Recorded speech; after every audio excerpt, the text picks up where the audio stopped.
prachtig in. Heel sterk. Die mannen hebben geen wonderwoord van de voetbal. Dat werkt niet de wonderwoord van de voetbal. Mooi kabels, kom op maar zo. Ryan Jans, Wessel van Dijk, Jens Blomman, hier allemaal in bij de Rubenschools. En deze jongens zitten hier op de plek.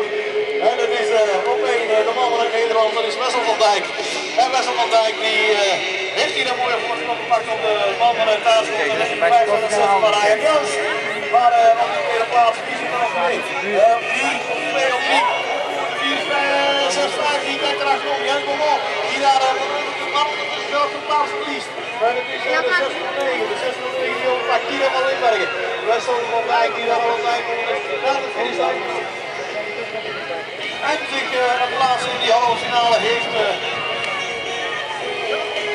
gewonnen natuurlijk. Ergens is de 6 van 9 op 2.